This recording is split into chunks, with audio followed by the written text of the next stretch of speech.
Rafiki mpendwa na mtazamaji, tunakualika katika programu yetu hii ya kuendelea kufuatilia masomo haya ya shule ya Sabato. Mungu akubariki kwa kuendelea kuwa karibu nasi, kwa kusoma, kwa kuelewa na kwa kusikia. Mungu akubariki sana. Tunakuja na kifupi cha fundisho ambayo tumejifunza katika wiki mzima kwenye channel yetu hii. Mungu akubariki kuendelea kufuatilia.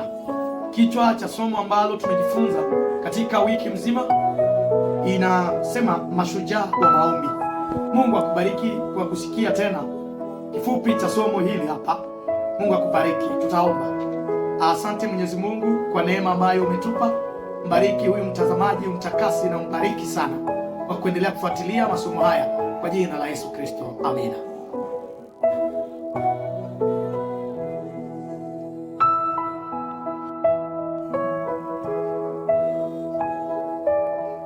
Tuna somo ambalo linasema mashujaa wa maombi. Mashujaa wa maombi.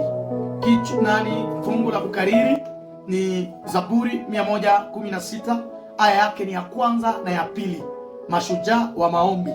Zaburi 116 aya ya kwanza na ya pili inasema, haleluya, nampenda Bwana kwa kuwa anaisikiliza sauti yangu na dua zangu, kwa maana amenitegea sikio lake, kwa hiyo nitamwita siku zangu zote. Mungu abariki neno lake. Rafiki mpendwa na mtazamaji, fungu la kukariri ni Zaburi 116 aya ya kwanza na ya pili. Katika utangulizi wa somo hili, wanatanguliza somo wanaposema pima kuchunguza una rafiki ambaye mara nyingi mmekuwa na zoezi ya kuongea naye, ama ni rafiki ama ni mpenzi wako. Sasa inatokea wakati hiyo muda ambao mlikuwa mnaongea hamuongei tena. Mlikuwa mnaongea sana mchana, mnaongea mara 3 mara 5, lakini inatokea mnaanza ongea mara 2, inatokea mnaanza ongea mara 1, inatokea mnaanza ongea mara 1 baada ya robo miezi mitatu, inatokea hamuongei tena mara 1 kwa mwaka.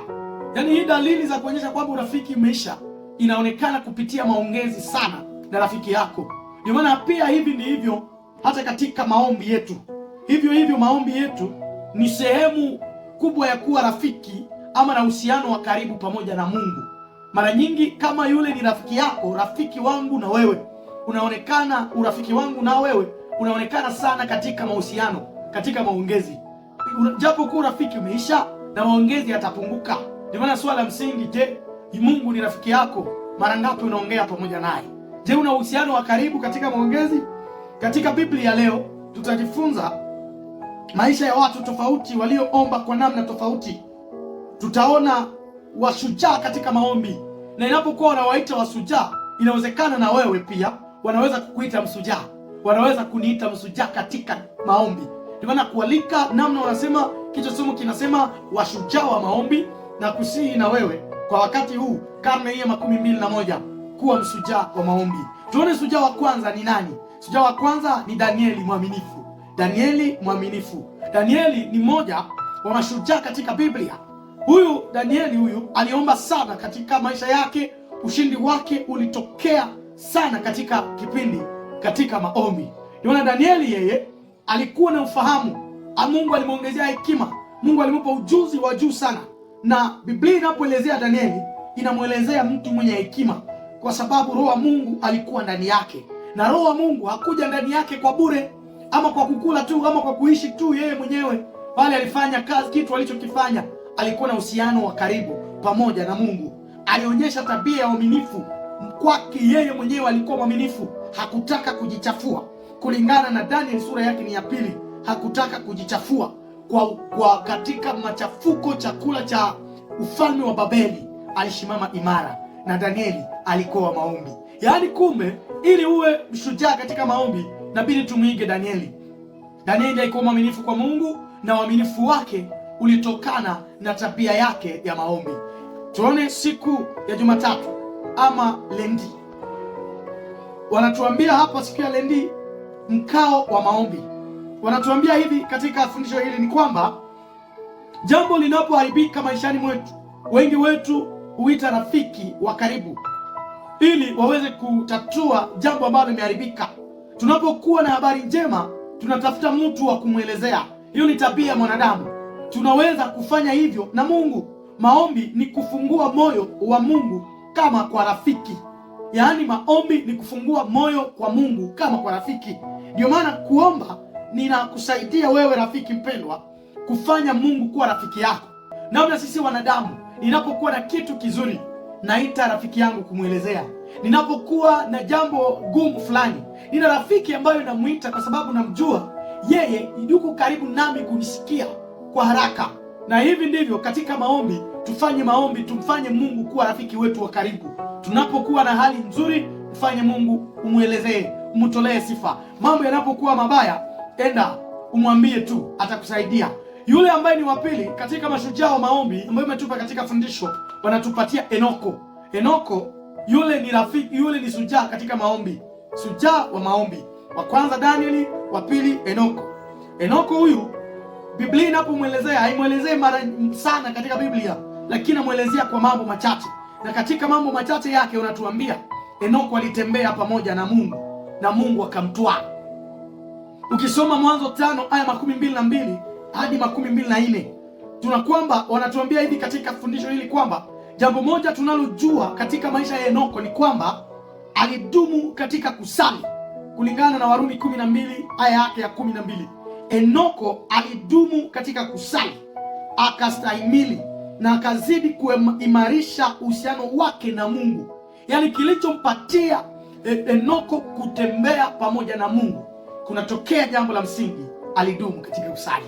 Yaani kumbe kusali inaweza kusababisha kubadilisha maisha yako na kutembea na Mungu karibu, kwa sababu umekuwa mtu wa maombi. Je, wewe unaomba wakati gani? Je, ni shujaa kunini? Unaenda katika kanisa lakini huko shujaa katika yote. Yaani hata katika kusoma Biblia hausomi. Katika kuomba, ukiomba ni wakati ulisikia wazee wametangaza kwamba inabidi leo ni mafungo tuombe, hapo ndipo unaomba. Wasikilizaji na wapendwa, pima kuona tunaweza kumuiga Enoko. Alitembea pamoja na Mungu na kitu chake cha msingi, alidumu katika maombi. Mara ngapi una maombi? Tuone mtu shujaa mwingine, wanamuita Musa. Musa kiongozi huyu mkubwa sana, aliongoza, na ukitaka kuwa mwongozi mzuri tunamuiga Musa. Musa huyu kiongozi mcha Mungu. Mkiona tazama maisha yote ya Musa kwa njia mahali ambako anaanzia historia yake mpaka mwisho wake, utakuta kwamba kitu kikubwa cha msingi katika maisha ya Musa, Musa alikuwa mtu anayemwogopa Mungu. Alimwogopa Mungu. Ingawa Enoko anaelezwa, lakini uongozi ambaye tunamjua katika Biblia ni Musa. Yule ni kati ya watu ambao ni mashujaa katika kumwogopa Mungu. Ukisoma kitabu cha Kutoka 33 utaweza kufikiria namna Mungu anavyozungumza pamoja na Musa. Ona namna wa Israeli walivyofanya kwa ajili ya kutafuta Mungu kupitia katika Haruni, kufanya mambo mengine. Lakini unapoona Mungu anapojitukuza, anapoonekana katika kuingilia tatizo lile ambalo wana wa Israeli walikuwa wameingilia, alipotaka kuwapiga ama kuwaua, ona maombi ambayo Musa alitoa. Yaani unakuta kwamba Musa alikuwa karibu na Mungu. Na niliona katika siri, wale wachache walioingia Kanaani, wale wana wa Israeli wachache walioingia Kanaani, ilitokana na uongozi na ukaribu wa Musa pamoja na Mungu. Yaani Musa, huo ukaribu, uhusiano wake wa karibu pamoja na Mungu, pia ilikuwa ni bahati ya pekee ambayo taifa la Israeli walipata njiani. Na wewe kama baba wa nyumba yako, una uhusiano gani pamoja na Mungu? Wewe kama mchungaji, je, una uhusiano gani pamoja na Mungu? Pima kujiuliza. Musa alikuwa shujaa wa imani, alikuwa shujaa katika maombi, na huyo Musa alifanya maombezi mengi kwa ajili ya taifa.